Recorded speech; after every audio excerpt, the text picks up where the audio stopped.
Hey, Matthew Hart here with the Healthcare Blog. I'm doing a kind of unusual spotlight today. I have a couple of great people on today, but where a number of weird things in the ether coincided, I thought, hey, why not get on board and have a little conversation about it? I think it'll be very interesting for THCB followers. All right. So who have I got here? I've got Rahul Dubey and Allison Martin.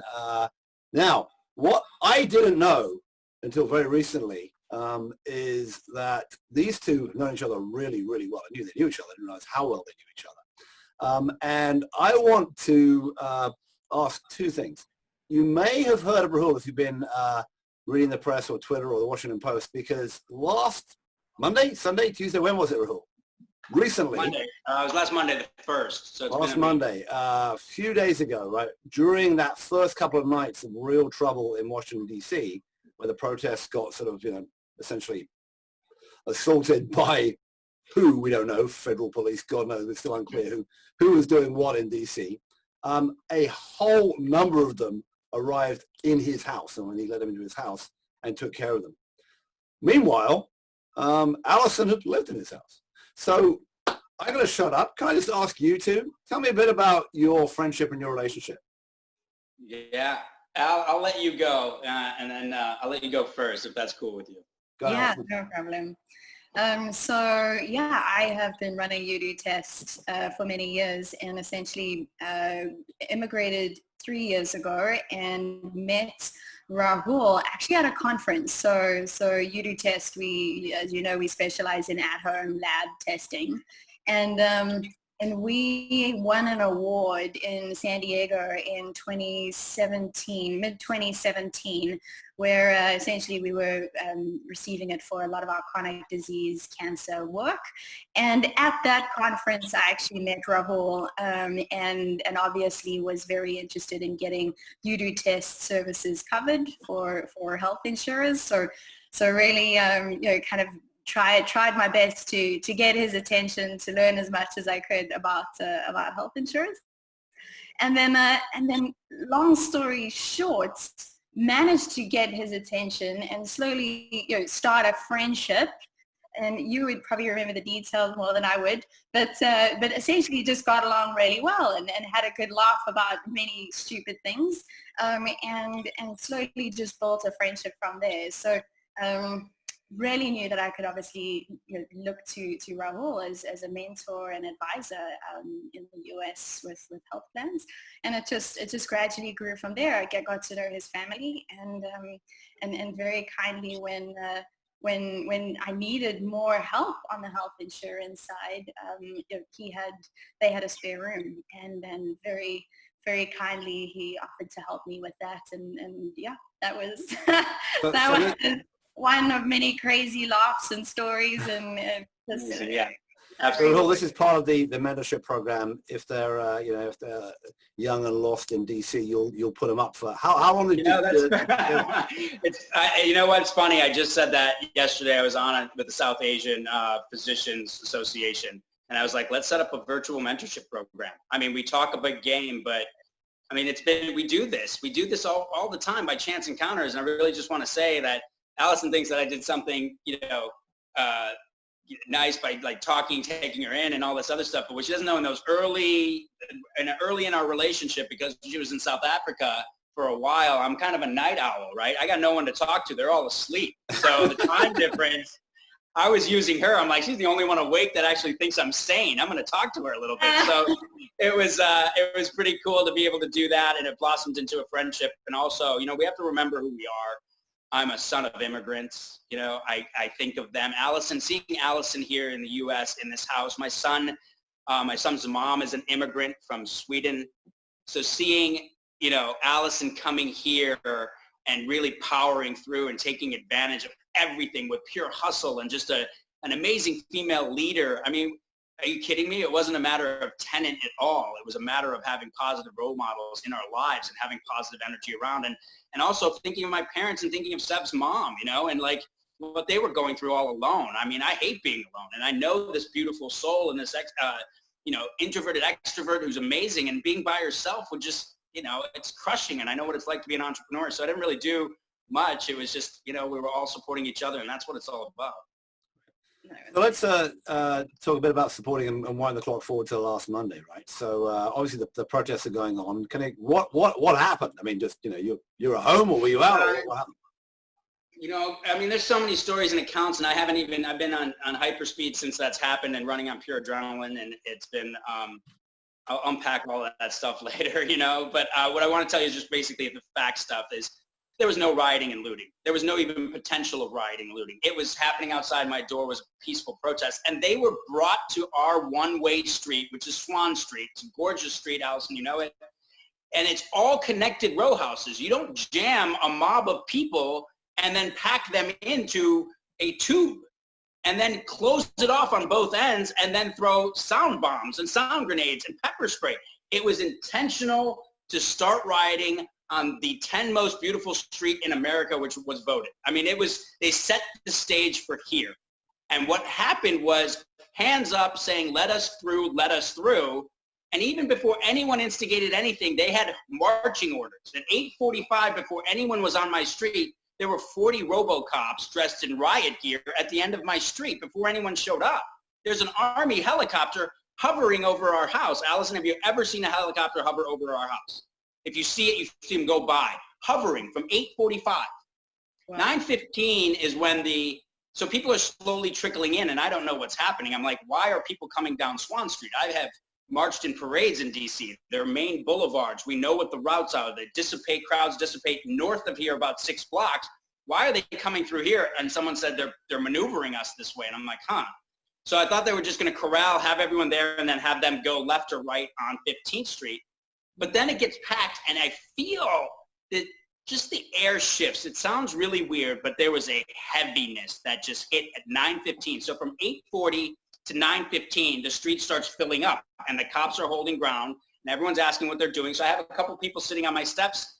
I have a couple people charging their phones inside. Someone asked if they could use the bathroom. Allison knows I'm pretty open about it. I'm like, yeah, you know, this is weird. Sure, go ahead. Some people said, hey, buddy, is there any way out of here? I'm like, no, there's no way to get out of here except for, I didn't say this, at around 9 p.m., through my back door, out the backyard, in the alley. But it didn't seem that way yet. So at 9:15, I said to the guy who asked me that, I said, come here. And I took him and his friend out back, and I said, will this do for you guys? And they're like, let me go case it. I'm like, are you done? I'm going to lock this door. And I went back out. I took a video for 30 seconds because it felt heavy and like literally evil. And 30 seconds after I sent that video to friends, I hear bang, and it's pure mayhem. I am 30 yards away. My front steps, Allison, that corner of 15th and Swan, is where the barricade is. And they start moving and pushing. And on the other end too. And so you have jam-packed people that are flying everywhere. And I look at the two, mother and daughter, that are sitting in front of me, and you know how our door opens out? So I was standing outside, and I opened the door out, and I got in between the doorway and the door, and I said, get inside. And they went, what? I'm like, get inside. And I saw it start moving, and it absolutely was pandemonium for 10 minutes. Pepper spray, clubs, sounds, a lot of sounds, and it was just mass mayhem. For 10 minutes, all I did was just hold the door open and just say, get in the house, get in the house. And finally, the barricade passes the stoop, so it's going toward the other end, and I look to the right in the wake of it, and there's no protesters there. So, and I see the last few of them running up the steps, and there's no one behind them, so I wait for them to get through, and I close the door, and I lock it. Now, that seemed like 10 minutes. I was out of myself, just kind of, I don't even really remember. I went from 30 yards, 30 meters down to 5 feet and held my sight at 5 feet for about 10 minutes.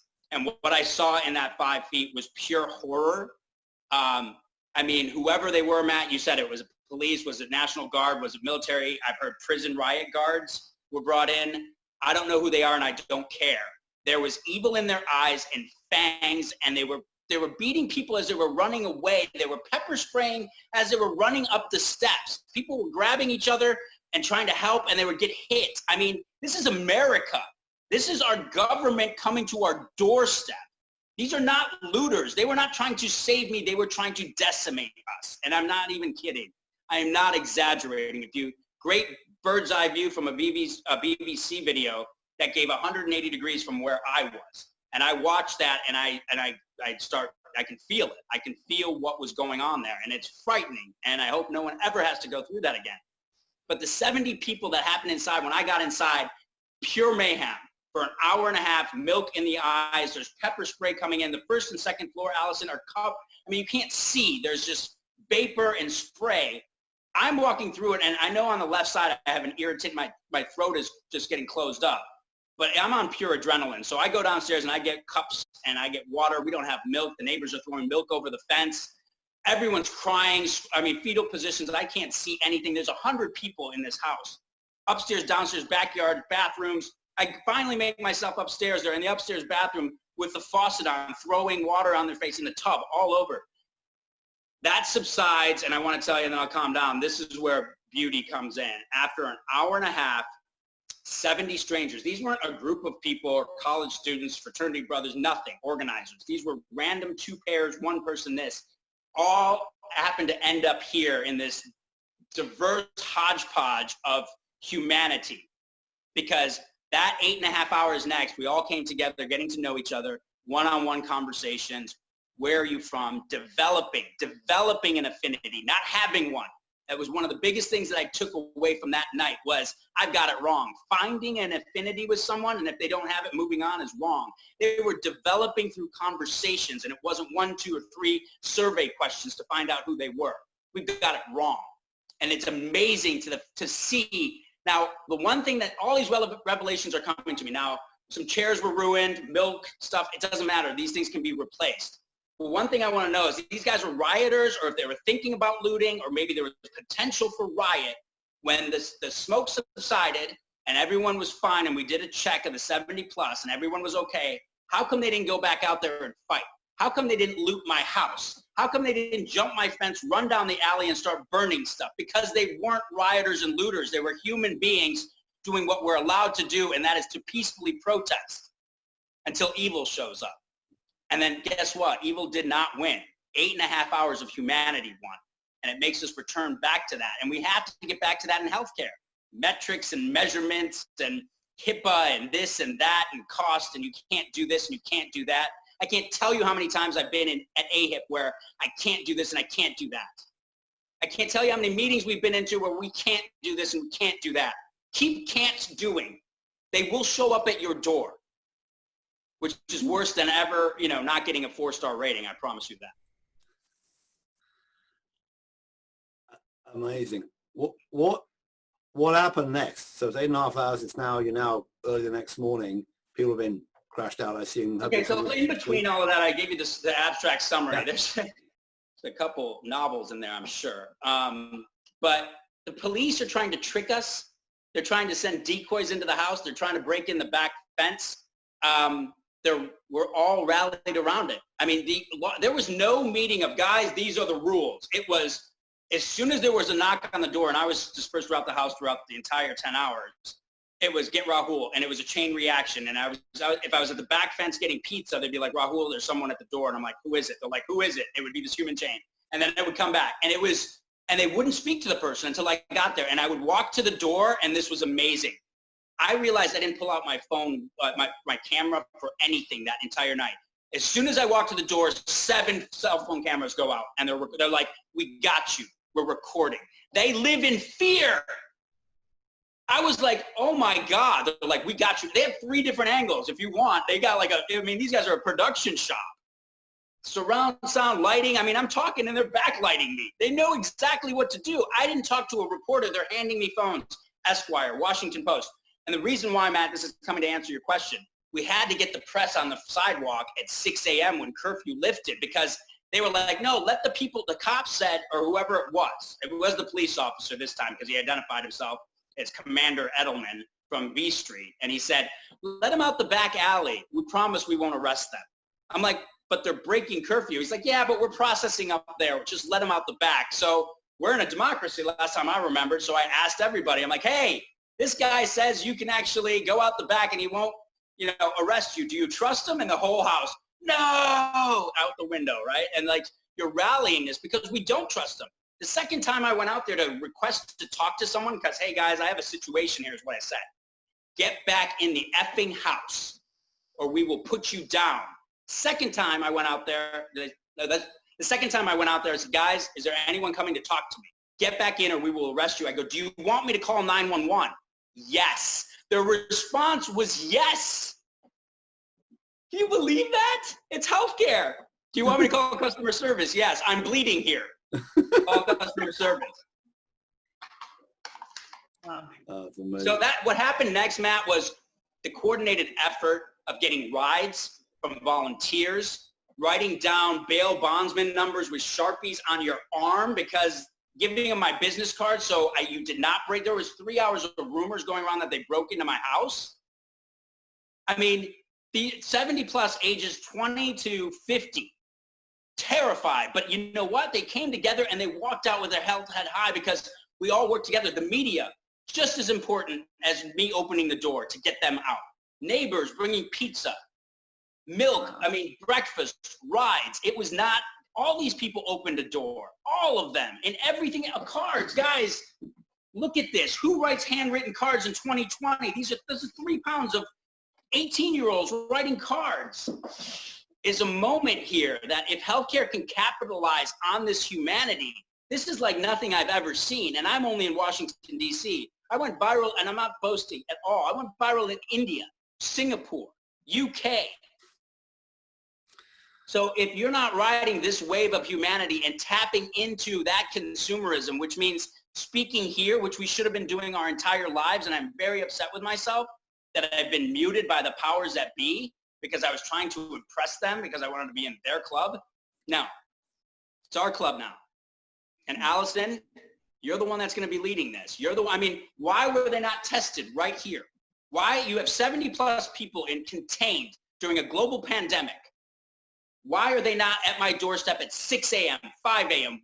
Why have they still not shown up? Why have they still not called me? Why am I doing contract tracing with MedStar and Dr. Kaiser Kadiri out of Stanford?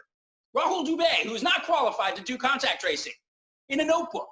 Are you kidding me? You know why? 2 reasons. 1, they don't have the capabilities like UDoTest. And 2, they do not care. 2 big problems right there. They can't do it and they don't care. Guess what? Allison, okay, so Wow. hard to follow that, but tell me the kind of, those of us who've been looking at this from the sidelines, wondering what kind of testing and, the different types of tests and whether you should get tested and whether there are lots and lots of beautiful tests and you couldn't get them and whether there's an impact from the testing on what we know about what to do next. But we know that people have been successful contact tracing. Tell me generally the state of play of testing now, and then we'll talk about what UDoTest is doing. Yeah, cool, Matt.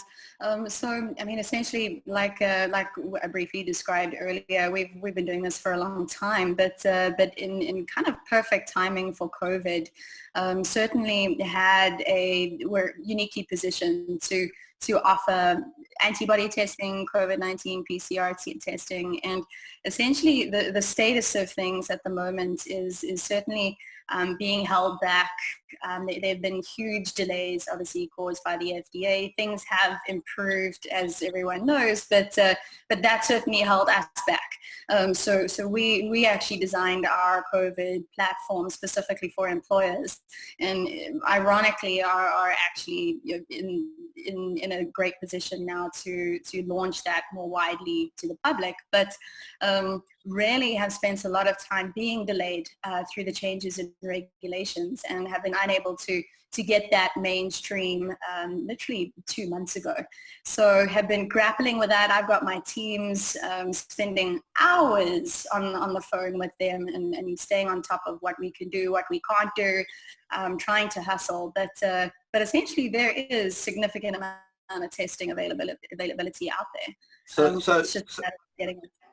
So explain to me, so I think that the big sort of picture here was that there weren't, go way back in that we had the wrong kind of tests. There was the issue with the CDC not using the German tests and putting out the tests that had a problem and they had false negatives and what have you.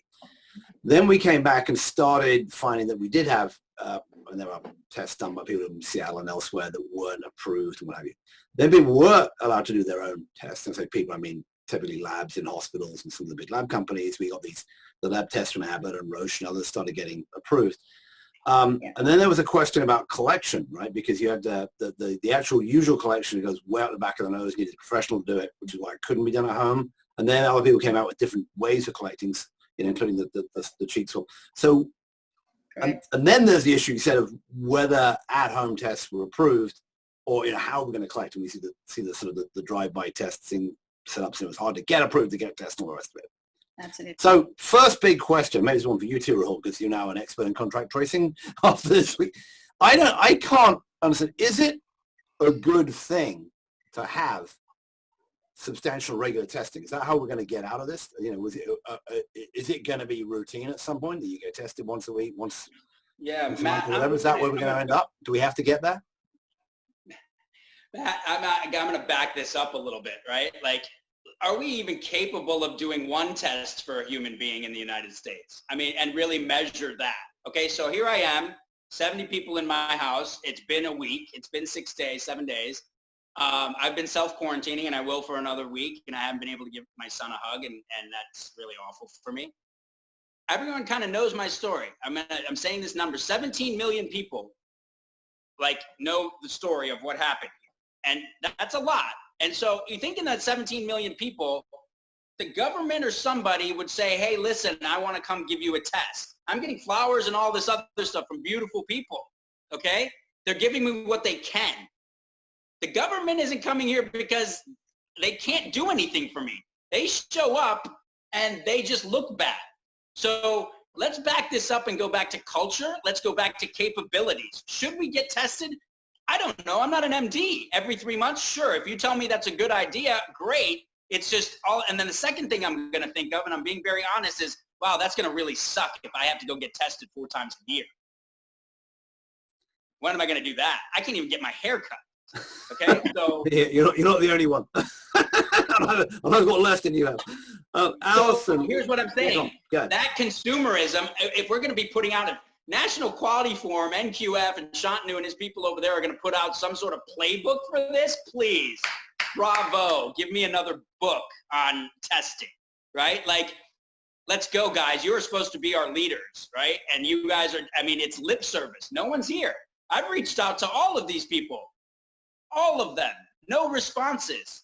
These are the leaders. These are not the elected officials. These are not the police people. These are CEOs that are of advocacy groups and things that are supposed to generate things, and I'm not hearing from them. Maybe they don't like me. I don't care. But everything that you've done leading up to this, it's not working, and you're going to do the exact same thing. You're going to put out a playbook. Bravo. So from our standpoint, Matt, certainly acknowledge the challenges within the ecosystem that everyone's experiencing at the moment. But basically, we've designed to make it super simple. So we've actually empowered our clients, those are employers, those are physicians, and we've kind of leapfrogged all the challenges that Rahul is talking about now, and certainly empowered both the consumer but also the physicians helping those consumers through their employer. So they can actually choose. At the moment, there aren't guidelines related to how frequently people need to get tested. I do believe, the FDA and CDC are working on that at the moment. But certainly, we've been helping folks, employers, through guiding them related to what's specific to their workplace. Who's at highest risk? What can we anticipate? What is recommended? Certainly working with experts on that. So ours is more a grassroots solution as opposed to a governmental lobbying group solution at this point. So what do you think the average, so play the clock forward a bit. Let's say the pandemic doesn't go away, we don't have a miracle cure. We have to live with this for, months and maybe years. What do you think the typical solution experience is going to be for testing? And by the way, for the at-home test, just describe it, the one that you've created or working on. Yeah. The ones that you're getting people delivered to. How do you take those? Do they require to go to the back of the nose with a cheek swab?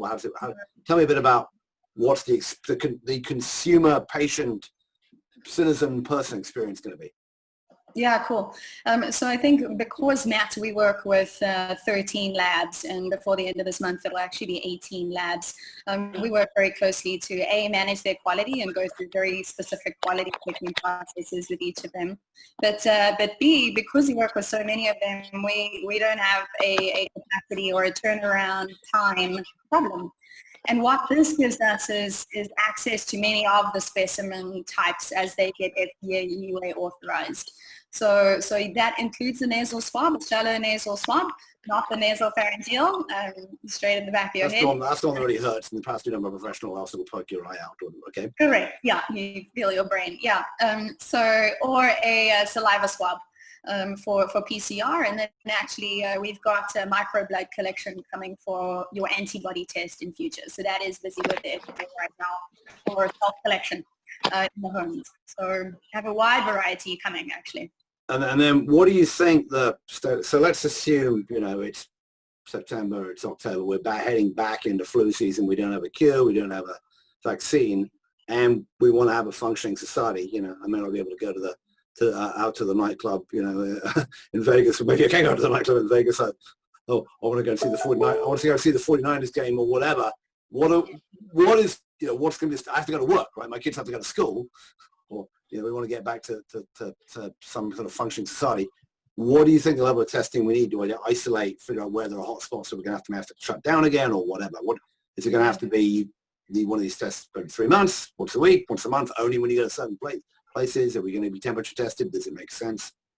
Yeah, absolutely. I mean, we're working with physicians to put these type of guidelines in place dependent on a client's specifics, as I said. So definitely, as Rahul mentioned, it's a combination of contact tracing and testing, and certainly from a lab testing standpoint, through your high complexity labs, millions of tests will be required on a daily basis in order to get the kind of clarity and results that you need in order to effectively track those individuals as we all move around. So for instance, had a call a couple of days ago with folks from the airlines and how frequently they're thinking of testing air hostesses. So that is going to happen with a PCR test according to them today. I mean, that might change in a week's time, but today they're thinking of testing their air hostesses once a month, which is, in my opinion, a high risk environment. So it really depends on the workplace. And, you, for instance, Matt, you're working remotely, you're doing everything virtually. Would a monthly or a quarterly test be more suitable for you? And once we build immunity, would we need to have that PCR test afterwards? So there are many factors, and that's obviously what the CDC and FDA are grappling with at the moment, and certainly physicians who are prescribing them. Very cool. So let's just to get towards the end. It's an amazing conversation. Rahul, you and I and Allison from the other end have been in this business of sort of entrepreneurial innovation, trying to promote new ways of doing healthcare. You've obviously had some revelations about how you've been doing it. I've probably had the same thing, and many of us are rethinking what the hell we're actually doing over the last months and weeks. I've been thinking a lot about how do you change those big established healthcare system players, and can you get much more stuff done to the home, and can you get sort of consumerism, citizen choice? Can you get much better use of technology to do remote monitoring, whether it's for people who have COVID? I mean, the number of people who are sent home from hospitals, discharged, post-COVID, when sent home with a cheap pulse ox, or with nothing, told to call if something happened, and then died because they weren't being monitored. To me, that's a big hole. The fact that the healthcare system is completely dependent on elective surgeries. We don't know if the elective surgeries are good or bad. 50, 60, 70 years after Medicare put this stuff in place, and major hospitals which have got, somewhere between I hear UCSF complaining today, with $4 billion endowment. Ascension Health has got $20 billion in their endowment, but are getting government money. And, so there's a lot to unpack. Matt, I'm so excited. I'm so excited right now. I'm grinning because it's not cockiness. It's not a delusion. It's going to be whatever everyone says about me, and I don't care. It's this right here, is that 90% of these people, including the leaders and the C-suites of all these people, are going to be on the wrong side of this, and they're not going to even be relevant anymore. And it's just going to weed out all of the fiefdom, bureaucratic, poor, inhumane decision-making. This has nothing to do with technology yet, okay? All the technology we need, it exists currently to solve the healthcare problems. It is poor, not giving a crap. I only care about my job and my board decision-making from the likes of some people I mentioned on this webcast. And these are the leaders that I like the most. Matt Isle, Shantanu Agarwal, I like you a lot. I look up to you. But where are you? And if they don't actually step up and become more human and stop looking at the metrics that don't matter, you're going to be on the wrong side of this. And I'm going to be very happy because Allison Martin is on the right side of it and has been forever. And so have you, Matt. And that's what I'm going to say. If you're not on the right side of it, it is going to be a rude awakening. I promise you. This is not a phase and going away in a week. So what do we do? What are the kind of either organizations we need to build or the reforms to current organizations? I mean, it's a bit like the issue of defunding the police, reform the police, whatever. You know, I think it's kind of no surprise to anybody when you think about it that perhaps you know, quasi-militarized policing is not the best way to deal with homelessness or, you know, community policing in underserved areas, right? But it's what we've done, and it carried people off to jail and made that complex. It's probably also not any surprise to anybody, but it's what we do, that creating huge hospital systems with allegedly community benefit and whatever, but who've been sticking it to their, as Dave Chase and others have been talking about for a long time, who've essentially been sticking it to their employer. And this has nothing to do. This has nothing to do with the hard-working frontline healthcare workers. Oh, no. This is the way we've organized stuff, and we have to change it. Right? From how do we change it? How do we change this? It's absolutely looking into what kind of organization are we going to be. This is nothing new, guys.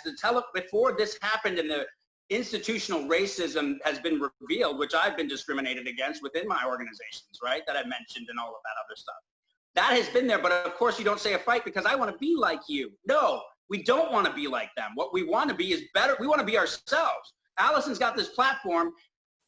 Bet on it. You know it's right. Bet on it. Make the decision from there, not from saving your job or what people are going to think. Who are you trying to please? You have autonomy. So that decision-making needs to happen at that point right there. But we've been saying for the longest time, why do we call ourselves insurance companies? And this is not PR, guys. I know what everyone's thinking.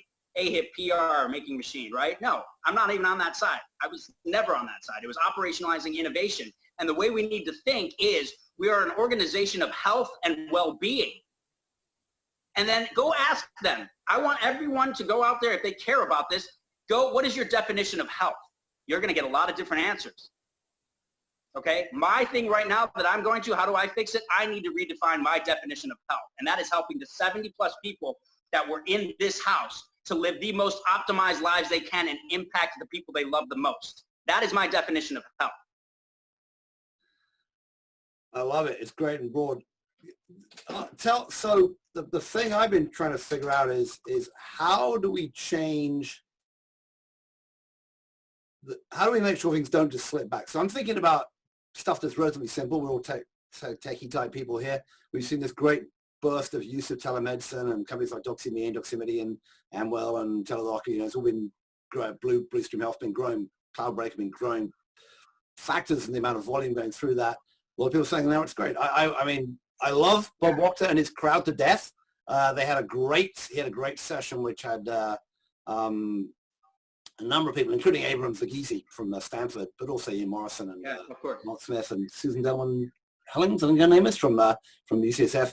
And I was kind of listening to this thing, and I loved what the people were saying, but I was going insane because they were all kind of saying, it's great. We could send, you know, and I mean, Abram Verghese at one point said, I can see into people's houses now. It's amazing. I never have thought of that. Perhaps in 5 years' time, we could send equipment to the house to do the vital sign measuring as well. It's unbelievable. I'm going, come on, that's been there. I was showing you stuff in 2008 at my conference. You know, I have at least 80 LinkedIn saying, hey, I started a telemedicine company. It's revolutionary. We can see patients at their home. I'm like, great, dude, great. That's phenomenal.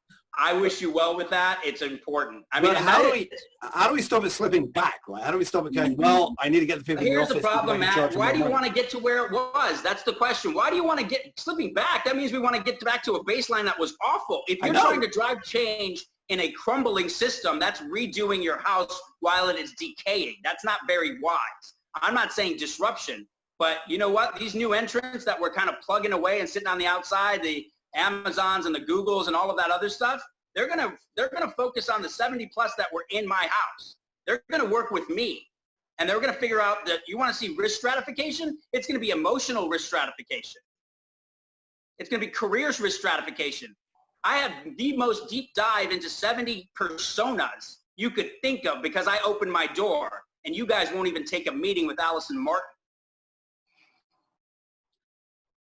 Allison, you, okay, but it is about people like you, right? You have a bunch of new solutions. We heard from Julia Cheek and Everlywell about just the confusion they had trying to sort of figure out route, kind of similar to you, route through the FDA. They're trying to direct consumer testing. There's been similar confusion in the UK. Babylon and I think Superdrug, one of the drug chains, both introduced the direct consumer test, which then got, yanked back by the government. There seems to be like, as you mentioned, Rahul, paralysis of kind of leadership all over the place. I mean, the US, the CDC seems to have disappeared. I don't know how the FDA has been playing with your testing. Give me a sense. I mean, you have to deal with that. You can't do stuff that's illegal, but how do we move the needle on getting this stuff, whether it be home testing? I live in Washington, D.C., and I'm surrounded by people who love how to play this revolving door. They tag their self-worth on it, okay? So you ask me what I was capable of and why I opened that door is because that's what I was capable of doing. I can't maneuver that machine. That machine's crumbled, and you can make all the excuses in the world, but you signed up for it. It's your calling, okay? Go make it happen. If you really care, and you say that you care about systemic racism and equality, and it's not lip service, go make it happen. Take Allison with you. Take Matt Holt with you. I'm not working with you. I already tried, and I can't stand you anymore, okay? I'm out of here. Take these guys with you and go solve that, because you're not gonna, I already got enough gray hairs for 5 years at AHIP and trying to make things happen with those people. I would be happy to jump back in if they really want to transform, but they're gonna have to show me that they want to transform. I'd love nothing more. I'm not against that. I want to come back in there. I'm not against the chief of police. I invited him over for a barbecue so we can sit down without cameras. I don't hate them. I'm a collaborative innovator. So go collaborate with these minds. There's many of them. They're really unique, but there's about 10 or 15. Invite them to your office. Let them show you what they can think of. Frugal innovation. All the problems can be solved with existing solutions right now. You're just going at it fragmented. And UDoTest is that platform. If you say testing, that means I'm going to have to find out what my test results are. I don't want another thing to do. I'm up till 4.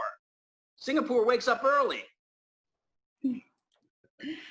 Allison. Yeah, I mean, from our side, from our side, I mean, we share the same sentiments as Julia Cheek and the folks from Let's Get Checked, for sure. It's been a long road. If anything, from my side, I founded the company in South Africa.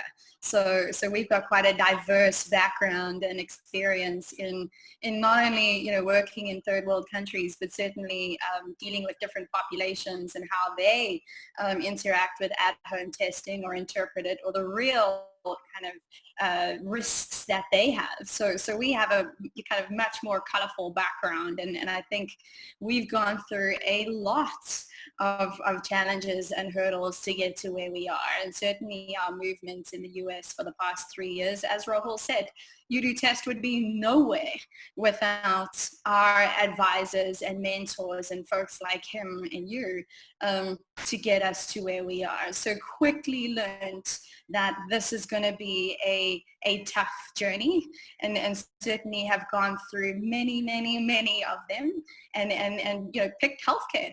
Unfortunately, I'm passionate and driven for what I do, and certainly started to help with cervical cancer, but you gotta love what you do, and I picked the most regulated industry in the United States, and decided that technology and at-home testing was going to save more lives, which we definitely have, and thousands of those we have. But as Rahul said, it would not happen without support from amazing people, decision makers, CEOs of associations, really influential companies, people who've given you 5 minutes of their time. Nowhere without them. Well, we need, as Rahul says, we need a lot more of them to talk to a lot more people like you and a lot more like you. So let's end this one final comment. Next one for you, Allison. This is the what's next question, right? Allison, what's next for you? What can we expect from you? What you're doing? What is UDoTest going to do? What should we be hearing about? What do we expect?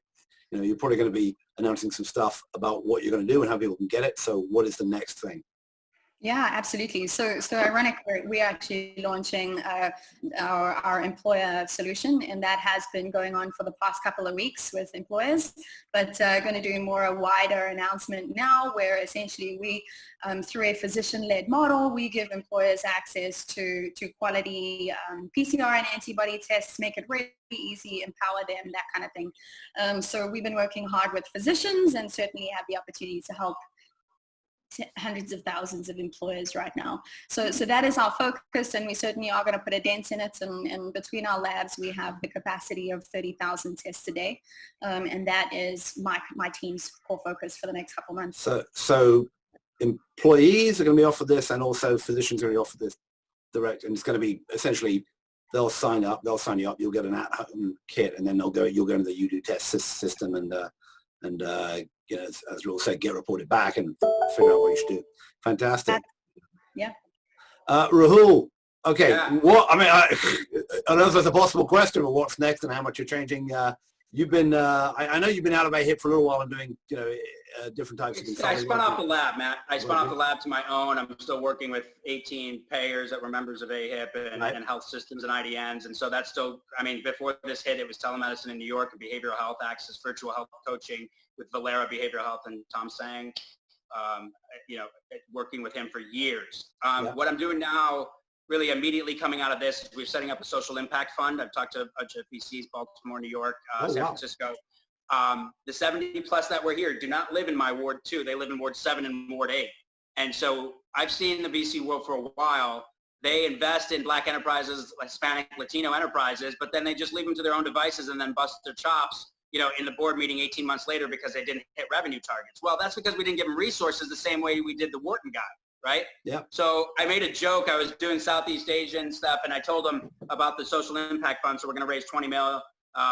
Very excited to go into these wards that are been identified, similar to a play of Brownsfields, right? Where you go into neighborhoods, but it's theirs, you back there. They had so many good ideas. When they found out I was an entrepreneur and innovator, they were hitting me up. I'm like, that's good. Let's You're getting pitched at 4 a.m. I like it. No, 6:30 in this evening. They're going to come over on the stoop. We're going to talk about one idea that they have. So we're raising 20 million, but instead of just giving them funding, I was talking to the Indian community, South Asian community, and I said, we're going to give them 2 million and 2 Indians, right? We're going to give them 2 Indians for 2 years, and they're going to be their advisors, and they're going to go to their ward. They're not going to come to WeWork in DuPont Circle, D.C. We're going to go to their office, and I mean, look at what Bill Clinton did with the Clinton Foundation in Harlem, right? Look at what Bernard Tyson, rest in peace. He was my mentor, and I love him very much, and I miss you. I got to say, I did channel him a lot that night. And I bet. And I mean, he put it in Compton, South Central. He put Kaiser Permanente there, right? I mean, this is what we need to be doing. And of course, I will never fill those shoes. But you know what? I can do a little microcosm of that.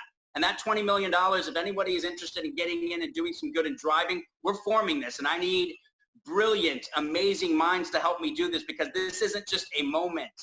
Okay, I had the principal of one of the top #1 public schools in the country call me and say, get in the house, is the British is coming. You sounded the alarm. This is where I make some crass remark about being the British guy with the ex-colonial. The British coming in.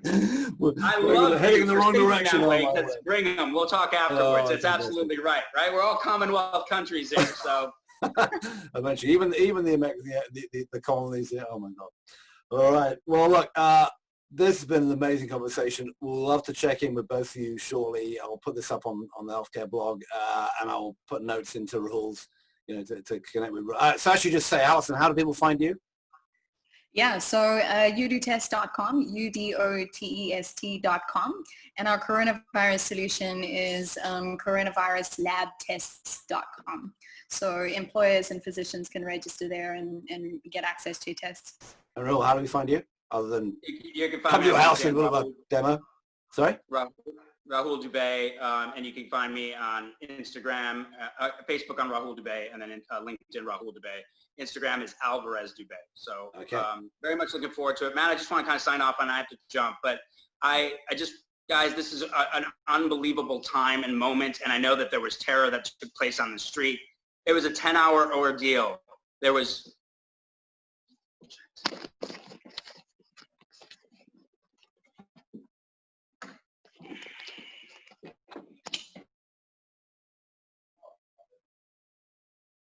Did we lose your Rahul? I think we did. I don't know. It could be one of these BBC movements. Well, we had that with the kids coming in already. But, it'll be the next story. Could be on the next story. Hopefully I'm lost him. Looked like he was going to show us the street, but yeah. Okay. Maybe he's gone and come back. I don't know. We'll hold the air for a second. It's a mystery, right? They're going to come.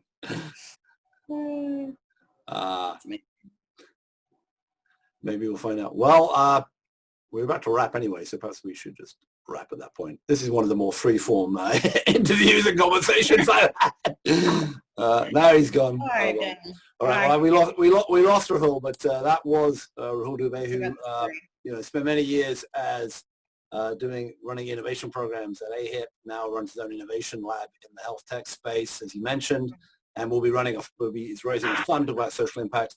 And most notably, last Monday night, took in, it turns out, 70 people to spend the night in his house after basically what was a police riot. So we're chatting with him, chatting with Allison Martin. Allison, you're still here, so thanks for hanging out. Allison, who's the CEO of UDoTest, spent a lot of time with Rahul and suggested that we all talk together.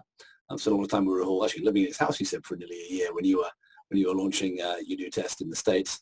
Allison, good luck with the next little bit. I will thank Rahul, and this is Matthew Holt at the Healthcare Blog, signing off. Thanks for watching this.